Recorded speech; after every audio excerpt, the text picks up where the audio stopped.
ဒီပန်းလေးထိုးပြတာပထမဆုံးချိန်မဟုတ်တော့ဘူးเนาะဒီပန်းလေးကို2ယောက်ဆက်ထိုးပြီးတော့တင်ပူးပါတယ်ဒါပေမဲ့လည်းပန်းချက်သီးဝါသနာရှင်တွေအနေနဲ့အခြေခံနေစပြီးသိလို့ရဆိုရင်ဒီပန်းလေးကလည်းအကျိုးရှိမှမှန်ပါပဲရှင်အစားကောင်းစားရင်ချစ်တဲ့သူသတိရတယ်တဲ့ကိုကတော့ပန်းလာလေးထိုးတဲ့ချိန်တိုင်းပန်းချက်သီးဝါသနာရှင်တွေကိုမြင်သတိရမိပါတယ်အဲ့ဒါကြောင့်ပူရီဖိုင်လေးကိုလည်းမရောရိုက်တင်လိုက်ပါတယ်เนาะအများနဲ့ခွင်းဘက်ချမ်းလေးရိုက်ပြီးတော့တင်နေကြဆိုတော့ဒီနေ့တော့ပစင်ကောင်းချက်ပတ်ချမ်းလေးပါတခါလေးရိုက်ပြီးတင်ပေးထားပါတယ်เนาะတော့လေတန်းနေလက်မဝက်ပဲသွားပြီးတော့လေတန်းနေလက်မဝက်လောက်ပဲဆင်းပါမယ်ရှင်အောက်ကတော့ကျိုးရှည်လေးကတော့အခွေလို့ဖို့ကျိုးရှည်လေးကတော့2လက်မနဲ့2စိတ်လောက်ဆိုရပါတယ်เนาะအဲ့ဒါလေးကိုလည်းပုံမှန်တိုင်းအခွေလေးခွေပြီးတော့ခြေလေးတုပ်ပါမယ်เนาะခြေတုပ်တဲ့ခါကျရင်လည်းခြေလေးကိုတင်းတင်းလေးနဲ့အခွေလေးကိုရွရဲမဖြစ်အောင်လို့တုပ်ဖို့လိုပါတယ်အလဲဖို့အနပါလေးနဲ့ထူဆိုင်ပြီးခြေလေး2ရက်လောက်ရှည်ရပါပြီเนาะပြီးရင်လေတန်းလေးတွေကိုလည်းပုကတ်နေအောင်စီနေအောင်တုပ်ပါမယ်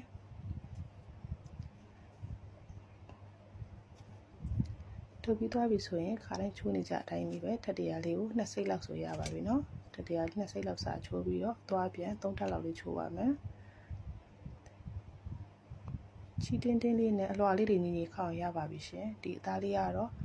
အင်းလေးချီပေါင်းသားလေးနဲ့လုပ်ထားတာပါရှင်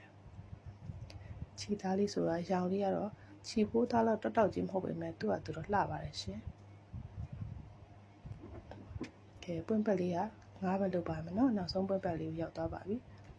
ဒါလေးကိုလည်းပွင့်ပတ်လေးညီလေးခောက်ပြီးသွားတဲ့အခါကျရင်အကလေးနဲ့မြဲမြံသွားအောင်အကလေးနဲ့တစ်ချက်တင်းတင်းလေးပေါက်ပါမယ်เนาะ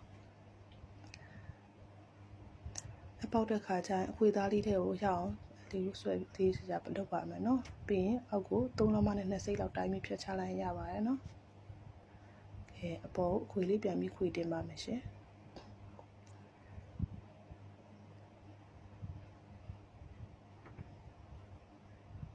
ခွေလေးကိုလည်းခြေပြောက်ကလေးတုပ်ပါမယ်เนาะခြေပြောက်လေးတုပ်ပြီးရင်အလဲဖို့ခြေလေးတင်ပါမယ်ဒီဘက်2ယောက်ဆက်ကလေးလောက်တာကိုသိကျင်နေဆိုရင်တော့ဒီအပီလေးမှာတင်ပြီးသားဖြစ်ပါတယ်ဒီအကောင်လေးထဲမှာအောက်မှာတင်ထားပါတယ်เนาะအဲ့2ယောက်ဆက်လေးကိုဝင်ကြည့်လို့ရပါတယ်တရောင်တည်းကတော့ဒါပထမဆုံးချိန်တင်ထားတာပါเนาะကဲရိုးရှင်းရှင်းလေးနဲ့လှတဲ့ထက်တရာပန်းလေးရပါပြီရှင်ဒီပန်းလေးကတော့ဘရောမှမရိုးတဲ့ပန်းလေးပါเนาะကဲခုကြည့်နေတဲ့လူတွေကလည်းဘယ်ပန်းလေးကိုအကြိုက်ဆုံးလဲကွန်မန့်မှာရေးခဲ့ပေးเนาะချစ်တယ်ဆိုရင် like ကွန်မန့်လေးအသေးလေးပေးပြီးတော့ follow လေးလုပ်ပေးပါရှင်ကျေးဇူးများတင်ပါတယ်စင်ပြေကြပါစေเนาะ